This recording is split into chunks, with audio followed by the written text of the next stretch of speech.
پدې صحابو کې یو صحابي دی ډېر غریب دی فقیر دی یتیم پاتې شوی د پلار نه داغه نوم په اسلام کې داغه نوم عبدالله المزنی دی ذوالبجادین عبدالله نوم دی ذوالبجادین لقب دی عبدالله هغه صحابي دی چې تاریخ لیکلی وای د مدینې نه چې مکی طرف ته ځي نو په دې لار کې دی خي طرف ته یو غر راځي داغه غر نوم نه جبل ورقان جبل ورقان دا جبل ورقان دی کې د نبی علیه الصلاۃ والسلام په دور کې د مزینه قبیلینا یو حصہ اوسیدله مزینه یو قبیله ده د مزینی قبیلی یو حصہ په جبل ورقان کې اوسیدله په دغه جبل ورقان کې عبدالله المزنی ذوالبجادین دام پیدا شوی او د حالات داسیو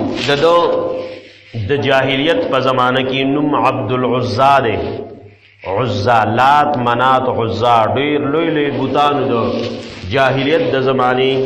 د عربو د نبی علیه الصلاۃ والسلام د نبوت ملاویدون مخکې د په مزینه قبیله کې جبل ورقان کې پیدا ده او د پلار او مور والدین ډیر زیات غریبانان او فقیران او الله کوله چې دا انسان د عبدالله المزنی ذوالبجادین رضی الله عنه کله پیدا شو نو د لا معشوم دی چې الله ته پلار واغستو یتیم شو الله ته سکو پلار ته واغستو او هغه وفات کو د یتیم پاتې مور غریب ده بچه معشوم دی ګور چې یو یتیم داسې پاتې شي چې هغه سناس د مور خدمت کولای شي او بار د نکیدې شي نو دومره ګران نه چې فقر هم دا او یتیم هم دی یتیم هم دی او فقیر هم دی او د پلار نه بالکل په ماشوموالي کې پاتې شوی او سره د غریبینا د دې یو ترو هغه ډیر مالدار او داغه بچی نو ډیر مالدار او داغه بچی نو نو دې تر چې کم نه نو دې پزوی والی باندې ونیو د خپل زوی وګرځو او دې په خپل مال دولت کور وغیرہ کې داسې شریک کو لکه څنګه چې خپل زوی دلې چې کم نه نو قسمه قسم نعمتونه او قسمه قسم خوشحالي وغیرہ ورل ورکړي د چې کله بلوغ ته نږدې شو بلکې بالغ شو نو دغه وخت کې نبی علیه الصلاۃ والسلام ته نبوت ملاو مکه کې نبی علیه الصلاۃ والسلام ته نبوت ملاو شو او د نبی علیه الصلاۃ والسلام د نبوت هغه خبر ډیر زر خور شو د عبدالله المزنی ذوالبجادین صحابي تم سنا خبر را رسیدلو چې داسې د قریشو په خاندان کې مکه کې یو سړی پیدا دی چې هغه د دوانو جهانو سردار دی او هغه ته نبوت ملاو دی د خپل تر نه پټ چې کم دی نو ایمان راوړی د خپل تر نه پټ ایمان راوړی او دومره سخت وا چې د خپل قام قبیلی او د تر نه پټ عبادت کو چرته بغیر ته تو په غر کې به عبادت کو د انتظار کو د دې خبرې چې یرا زما د اتر مسلمان شي نو زب په جارعام بخبل د ایمان اعلان به حکم د اسلام خطری د اسلام نه لري فانه بعید عن الاسلام هغه د اسلام نه لري واغه اسلام نه قبلو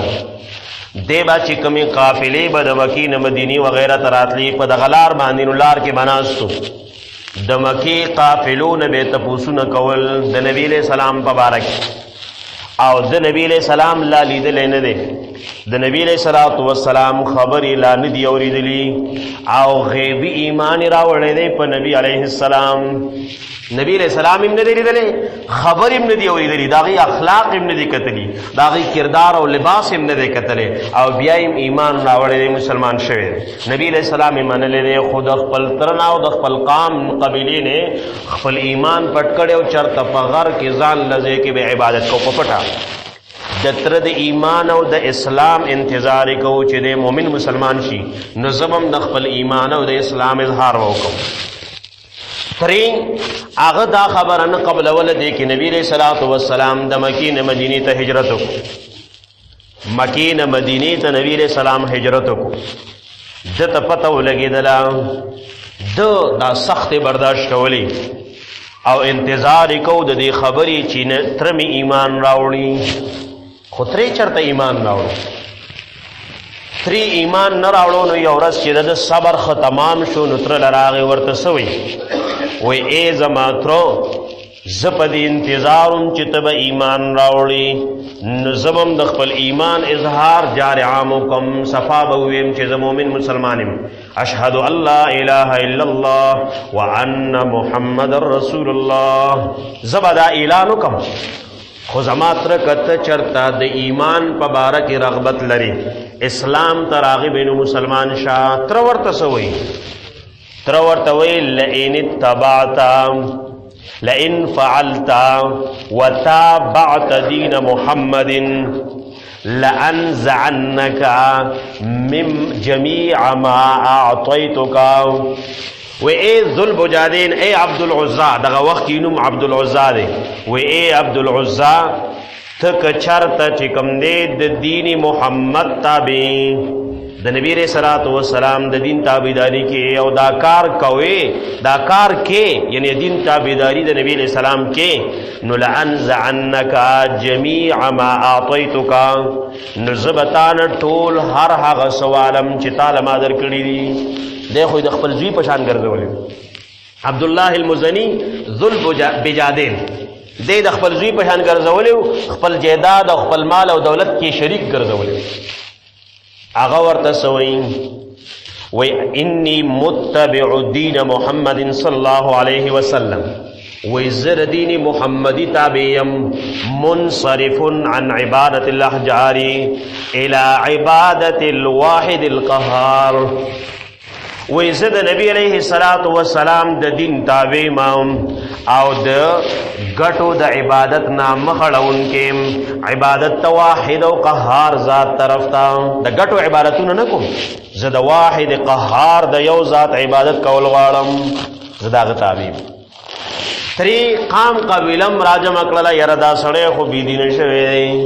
لکه هغه وخت کې وای چا د نبی علیہ السلام دین قبول کو وای دا سړی بی دین شوی، وی دا سړی څه شوی بی دین شوی. قام قبیله راجم کړه، قام قبیله ورته مینتونو زاریګانې کولې، یره دا تر د تعالی دومره چې کم دینو مقام درکړې مرتبه درکړې ده تی په زیوالۍ باندې نیولې،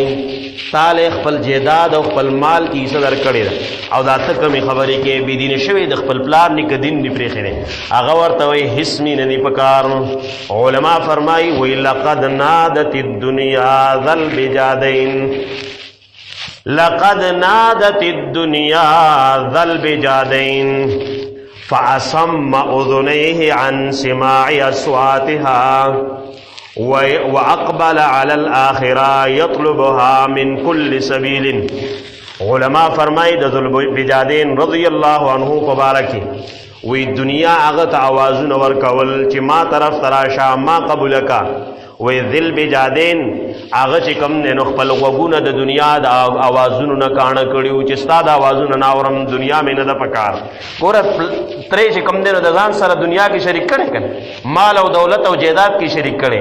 وی علماء فرمائی وی دنیا ورطا آوازونو کئی راشا ما واخل ما قبولکا. وی آغا خپل ځان د خپل غوګونه د دنیا د اوازونو نه کاڼه کړي دي او واقبل علی الاخره واخرت طرف ته متوجه دی ويطلبها من كل سبیل او په هر لار کې ناس ته اخرت ځان لټي. دا ذل بجادین ورته ولي وي د دې ځان لپسې منظر دی را روان. دا خبره چې تر سره وشوي تر ته چې پته ولګېدل چې ذل بجادین زما خبرې نه مني. قام قبیلم هغه چې کوم دین وسو شو نا امید شو یره دا سړی چې کوم دین وس نه راوړي دا وړېدل. نو ذل بجادین یو روایت کې راځي تر ورته اچې تی واغستل چې چې سی ورله ورکړي و هغه سی چې واخیستل صرف او صرف یو څادر یې ورسره پرېښودو چې یو څادر کرخیدار څادر و کلک غوندې هغې ورته پرېښودو وایي دا مې هم درنه اخیستو ورنه بربنډېږي دا یو څادر مې درته د اوس د وجې نه پرېښودو چې بربنډ نه شي. نو عربی کې صادر تا دغه کرخیدار صادر تا په عربی کې څه ورته وایي بجاد ورته وایي بجاد. نو د سره یو صادرو یو صادر دا بجادین ولی شو نو چې ترته ټولار سواغستل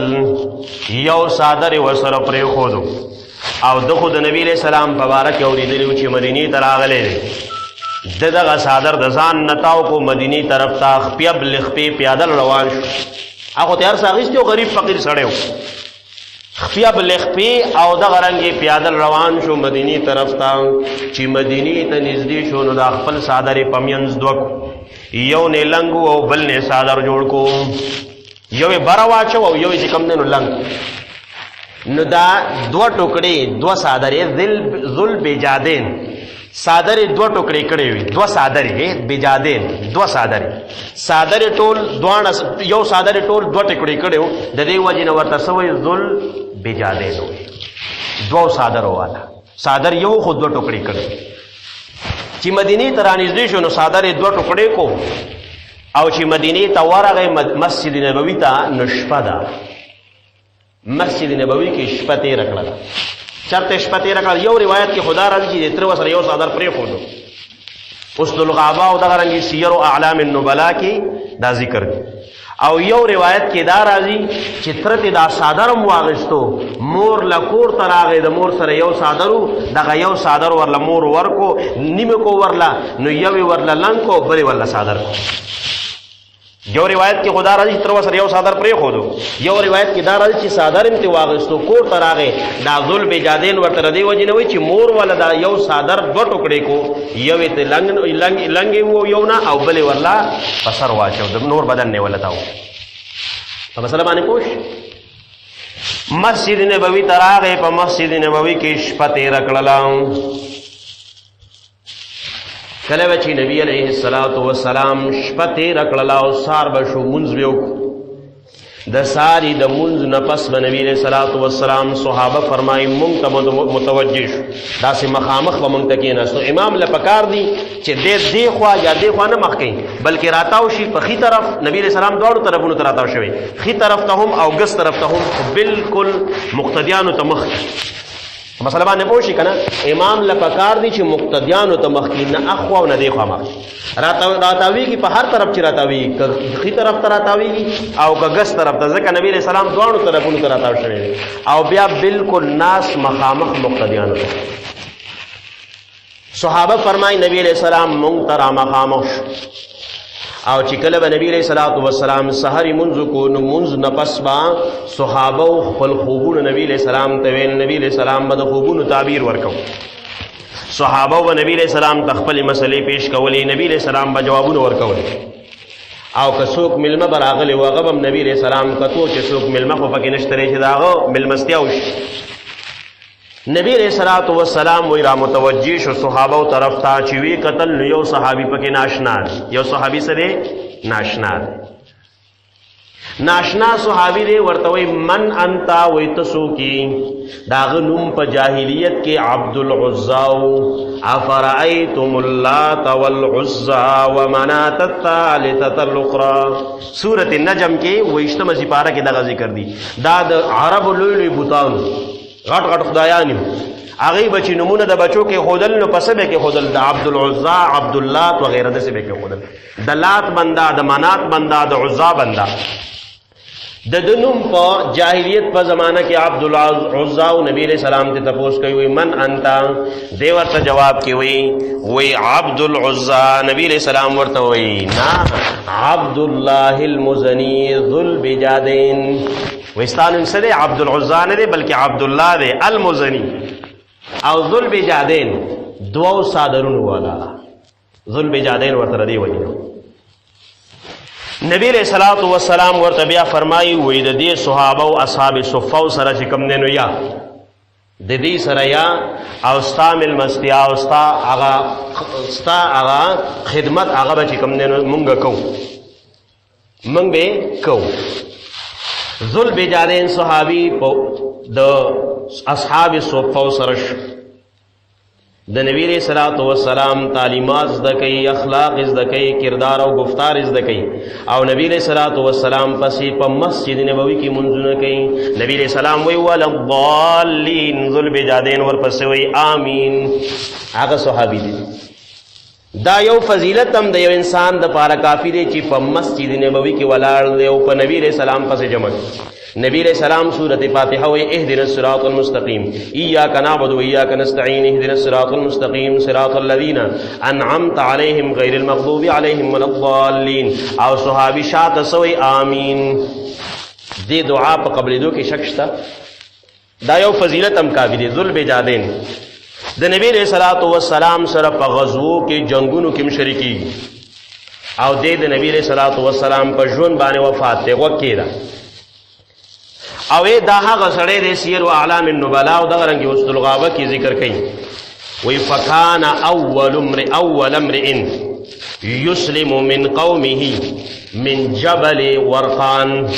وی دا اول هغه سړی دی چې د مزینه قبیلې نه لومړی اسلام قبول کړي. لومړی اسلام قبلونکي د مزینه قبیلې په جبل ورقان کې څوک دی؟ ذوالبجادین صحابي دی. ذوالبجادین د نبی علیہ الصلوۃ والسلام سره جنگونو کې حضر کې سفر کې شریک دی. د نبی علیہ الصلوۃ والسلام مخیره سفر او اخیره جنگ غزوه تبوک په 9 هجری کې او دا ډیر سخت ګرمۍ موسم کې او سورۃ توبه کې داغه ذکر دی. دا صحابي د نبی علیہ الصلوۃ والسلام سره په دغه غزوه کې روان نه، دغه جنگ کې روان نه. نبی علیہ الصلوۃ والسلام ته وی دا الله رسول مال دعا واړه ډیر ژوند می تیر کو او ډیر جنگونه می وکړل، ډیر تاسو سره کوم نه نو پاتې شو، ډیر انتظار د شهادت می وکړو، خو ته وفات شي، خو ما ته شهید مل شهادت ملاونش چې ستا په ژوند باندې ما ته شهادت مرتبه ملاوش. نبی علیہ الصلوۃ والسلام ورته وی هغه ورته په دې الفاظ دعا کوي وی بأن يعصم دمه عن سيوف الكفار. و یا الله زما د ملګری وینا د کافرانو د تورونو ساتي. وی زما د ملګری وینا د کافرانو د تورونو ساتي. هغه ورته وی بأبي وأمي انت یا رسول الله ما هذا اردت. و اے پتا با اے الله رسولا پتا دې زما مور او پلار دوانه قربان شي، ما خور دې اراده نو لرلې ته خدا وی چې د کافرانو د تورونو د استاد دم په امن او امان ستا وینه په امن او امانی زه خو شهادت غواړم او تمہاره لپاره دعا د سکه د بچاو کې. نبی علیہ الصلوۃ والسلام ورته سوئی وی فاذا خرجت فی سبیل اللہ فمرضت فمت فانت شہید. و اے ذوالبجادینا کته د الله پلار کی روزی او بیمار شي او د بیماری د وجه نه مړ شي نو فانت شهید، ته شهید ته هم بیام شهید. او کچرتا فاذا خرجت او حمت کا داب بکا دابتو کا فسقطت فقتلت فانت شهید. او کچرت ته پلار باندې رواني پلار د الله کی پسورلې باندې سوري او د سورلې نه رو ګرځي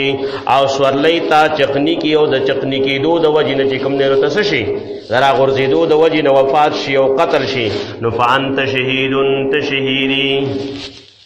ضروری نه چې د کافر د لاس ته مرش او ته شهید چې ته د الله پلا رکی روتلې خو چې ته بیماری باندې مرشي یا اکسیډنټ باندې مرشي نو ته سي شهیدی. و یو شپه تیره نه وه چې حم المزنی صحابي عبدالله ذوالبجادین باندې سخت تبراله د غزوه تبوک 1000 کیلومتر 1000 میل چې کوم نه لري 1000 کیلومتر د مدینې نه لري. دا د نبی علیہ السلام اوږد سفر او دیر زر صحابه وسرو پلار کې په عبد الله المزنی ذوالبجادین صحابي باندې سخت تبراله د تبي د وجه د تب دومره سخت شولات چې ذوالبجادین رضی الله عنه الله تخشو وفات شو شهید شو. عبداللہ ابن مسعود رضی اللہ عنہ فرمائی و عزت د شپې د لخکر په یو طرف کې ملاستما چې سترګې مې کولاو شي نو او مې قتل چې رڼا د بل طرف نه راځي د لخکر په بل طرف باندې څه ده رڼا ایمال چې څه ماجره راغلی څه قصه راغلی څه واقعه راغلی څه چل شوی دی چې رڼا نه دغه ځای کې وایي زه دغې رڼا پسې را روان شوم چې او مې قتل نو عبدالله ابوبکر صدیق عمر فاروق شیخین دي ته وایي ابو بکر صدیق او عمر فاروق او نبی علیہ الصلوۃ والسلام دریواڑا قبر کی دی قبر کن نستر شوی دی ذل بجادین نبی علیہ السلام او شیخین صحابہ اغي په خپل لاس باندې په قبر کې دی په قبر کې دی عبداللہ ابن مسعود دغه وخت کې وی لیتنی كنت صاحب القبر وی هی ارمان چې د دې قبر والا پځې زوی څومره بهترین انسان دی څومره فضیلت والا انسان دی چې نبی علیہ الصلوۃ والسلام او ابوبکر صدیق او عمر فاروق څومره لوی خلق دی هغه په خپل لاس مبارک باندې په سکه قبر کې او په یو روایت کې دام راځي سیر اعلام النبلاء کې ذکر دی وی ابوبکر صدیق دا فرمایل چې وددت والله لو كنت وی وددت والله كنت صاحب القبر وی قسم می دی په الله عزت اپ خو ابوبکر صدیق وی چې دې قبر والا پځې زوي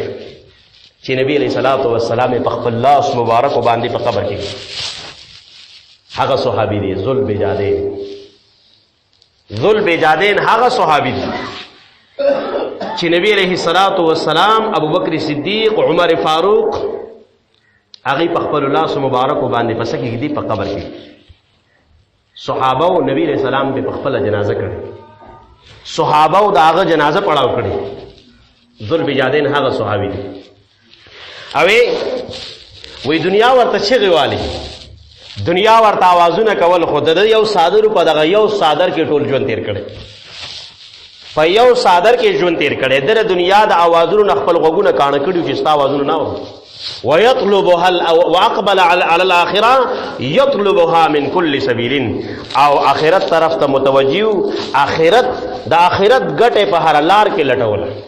هغه انسان ذل بجادین الله دې مونږ هم ذل بجادین داغه د ملګرو او د نبی رسول الله والسلام او د نور دیندار بزرګانو اولیاء او علما او نیکانو صالحانو په شان دي